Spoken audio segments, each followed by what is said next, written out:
नमस्कार। आप सुन रहे हैं द बॉलीवुड रेडियो और मैं हूं आपके साथ आकाश।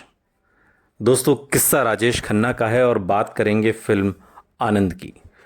लेकिन आनंद से पहले भी कुछ फिल्में आईं। साल 1970 खत्म होते होते इंडस्ट्री में राजेश खन्ना का कद और भी बढ़ गया था। एक के बाद एक हिट फिल्मों की बदौलत उन्होंने देश भर के सिनेमाघरों पर जैसे कब्जा ही कर लिया था। ज्यादातर थिएटरों में उनकी ही अलग अलग फिल्में चल रही थीं, जिन्हें देखने के लिए उनके दीवाने फैंस लाइन लगाए हुए थे। यह राजेश खन्ना के करियर का शानदार साल था। कटी पतंग, द ट्रेन और आन मिलो सजना में भी दर्शकों ने उन्हें हाथों हाथ लिया था और इस फिल्म के गाने भी बड़े याद रखने लायक थे। उनकी ये फिल्में कमर्शियली तौर पर तो कामयाब थी ही, म्यूजिकल ब्लॉकबस्टर भी थीं। कटी पतंग के साथ तो राजेश खन्ना, किशोर कुमार और आर डी बर्मन की बेमिसाल तिकड़ी पूरे फॉर्म में आ गई थी। फिल्म कटी पतंग में भी कहानी आशा पारेख के इर्द गिर्द ही घूमती थी, लेकिन राजेश खन्ना का जादू इस महिला प्रधान फिल्म में भी सिर चढ़कर बोलने लगा था। दर्शकों के ऊपर उनका सम्मोहन जैसे हर गुजरते दिन के साथ और भी बढ़ता जा रहा था। और इसी दौर में उन्होंने निर्देशक ऋषिकेश मुखर्जी की एक और फिल्म साइन की, जिसका नाम था आनंद। ऋषिकेश मुखर्जी ने उस जमाने के कुछ मशहूर एक्टर्स से आनंद के लीड रोल की बात की, लेकिन अंत में फैसला राजेश खन्ना के पक्ष में हुआ। अपने अनुशासन के लिए मशहूर ऋषिकेश मुखर्जी आनंद की शूटिंग जल्द से जल्द पूरी करना चाहते थे, लेकिन राजेश खन्ना के पास तो स्क्रिप्ट पढ़ने तक का वक्त नहीं था और वो एक मशीन की तरह दिन रात काम में डूबे थे। ज्यादा काम की वजह से वो बेचैन रहने लगे थे और अपने एक इंटरव्यू में बात के दिनों में वो बताते भी हैं कि ये बात कोई नहीं जानता, लेकिन आनंद की शूटिंग मेरे करियर के सबसे व्यस्त दौर में हुई थी। ज्यादा काम के दबाव से मैं बुरी तरह परेशान हो गया था।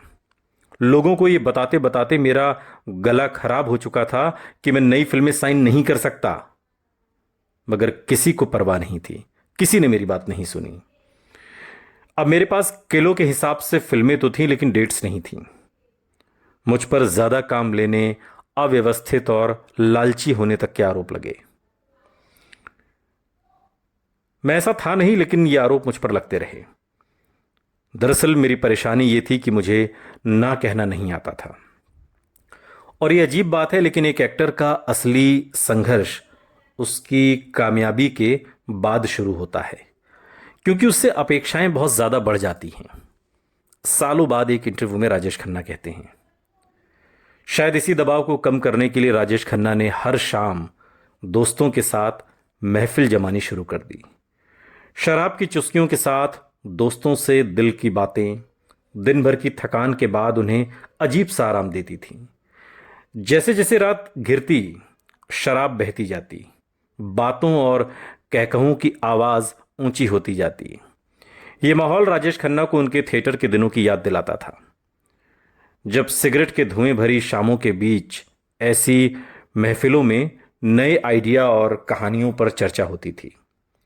वो दोबारा वैसी ही महफिलें जमाना चाहते थे, इसलिए फिल्म इंडस्ट्री की जानी मानी हस्तियों को बुलाया जाता और शानदार खाना और शराब परोसी जाती। ये महफिलें उनकी आउटडोर शूटिंग के दौरान भी जारी रहती थीं। वो बेहद उदार और बड़े दिल वाले मेजबान के रूप में मशहूर थे। वरिष्ठ फिल्म पत्रकार, उस दौर की भारतीय एस प्रधान, बताती हैं एक इंटरव्यू में कि उनके मेहमान होने का मतलब था कि आपको जो मिलेगा वो बेहतरीन होगा। और वो एक किस्सा इससे जुड़ा हुआ सुनाती हैं कि एक बार उनके होटल के स्वीट में डिनर करते समय मैं बातों में व्यस्त थी।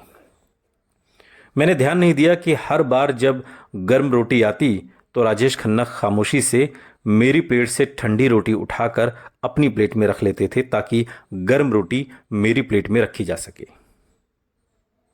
सच कहूं तो मैं और किसी सुपरस्टार या किसी छोटी मोटी हस्ती को भी नहीं जानती जो राजेश खन्ना जैसा अद्भुत मेजबान हो।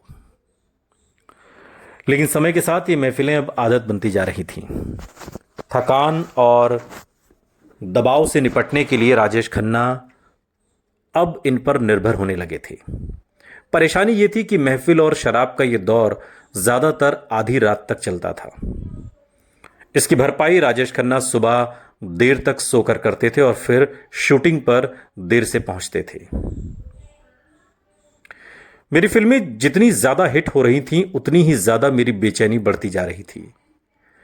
एक दिन मैं सेट पर ऐसी ही सोच में डूबा हुआ था जब ऋषिकेश मुखर्जी ने मुझसे पूछा, काका तुमने आखिरी बार सूरज उगते हुए कब देखा था? मुझे याद नहीं, राजेश खन्ना ने जवाब दिया। और आखिरी बार सूरज डूबते हुए कब देखा था? राजेश खन्ना फिर मुस्कुरा दिए।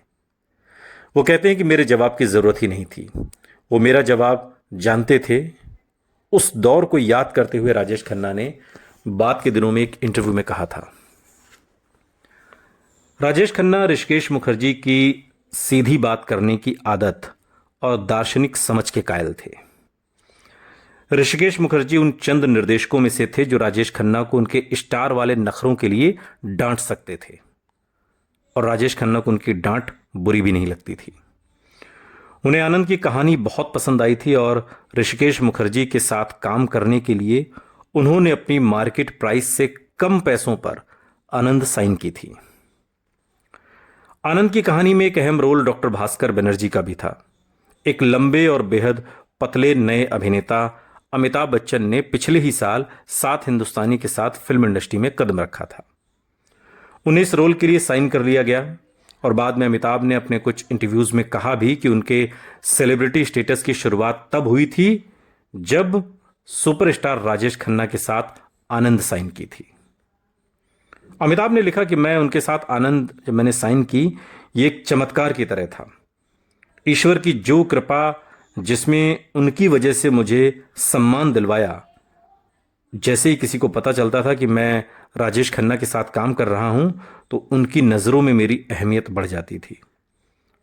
इस बात पर मैं खुद बेहद गर्व महसूस करता था कि मैं सुपरस्टार राजेश खन्ना के साथ स्क्रीन शेयर करूंगा, उनके साथ काम करूंगा। राजेश खन्ना की असाधारण सफलता को बयां करते हुए अमिताभ बच्चन ने लिखा कि वो खुद सरल और शांत थे। जो उन्माद और फैन फॉलोइंग उन्होंने जगाई थी, वो देखने वाले मंजर थे। 1970 के दौर में उनके फैंस स्पेन से उनसे मिलने आए थे और ऐसा पहले कभी नहीं हुआ था। अपने ट्रेडमार्क राजेश खन्ना कुर्ता पाजामा में वो हमेशा किसी घरेलू लड़के जैसे दिखते थे, ऐसे कि हर लड़की जिसे अपनी मां से मिलवाना चाहे। लेकिन इस सब के बीच भी उनका अपना आकर्षण अलग ही था। आनंद की ज्यादातर शूटिंग बंबई के मोहन स्टूडियो में हुई। ऋषिकेश मुखर्जी ने तकरीबन 1 महीने में ही फिल्म की शूटिंग पूरी कर ली। आनंद में अहम किरदार निभाने वाले अभिनेता रमेश देव ने शूटिंग के पलों को याद करते हुए एक इंटरव्यू में बताया था कि उस दौरान राजेश खन्ना अलग अलग फिल्मों की शूटिंग में इतने ज्यादा व्यस्त थे कि उन्हें पूरी तरह अंदाजा ही नहीं था कि आनंद के सेट्स पर हो क्या रहा है। रमेश की पत्नी सीमा देव का भी आनंद में खास रोल था और सीमा बताती हैं एक इंटरव्यू में कि शूटिंग के दौरान राजेश खन्ना को गीत के बोल याद नहीं रहते थे, इसलिए एक प्रॉम्प्टर उन्हें बोल याद दिलाने के लिए बैठाया जाता था। वो हर लाइन को सुनते थे और फिर अपने होंठ हिला देते थे। इस बात पर यकीन करना वाकई मुश्किल है कि किस तरह वो दिन रात काम करते हुए एक शूटिंग से दूसरी, दूसरी से तीसरी, तीसरी से चौथी भागते भागते अपने सबसे यादगार किरदार आनंद में जान फूंक रहे थे। सेट्स पर राजेश खन्ना के देर से आने की आदत को याद करते हुए रमेश देव एक किस्सा सुनाते हैं कि आनंद की शूटिंग पर जब वो देर से आते थे तो ऋषिदा बहुत गुस्सा होते थे, लेकिन ऋषिदा कहते थे कि पहले राजेश खन्ना को उसका सीन करने दो, फिर गुस्सा करेंगे, वरना सीन खराब हो जाता है, सीन खराब हो सकता है। राजेश खन्ना सीन को इतनी अच्छी तरह से निभा जाते थे कि सीन के बाद ऋषिदा उनसे कहते थे, तुमने इतना अच्छा काम किया, तुम्हारे 100 गुना माफ। और यही राजेश खन्ना की खासियत थी। सुनते रहिए द बॉलीवुड रेडियो, सुनता है सारा इंडिया।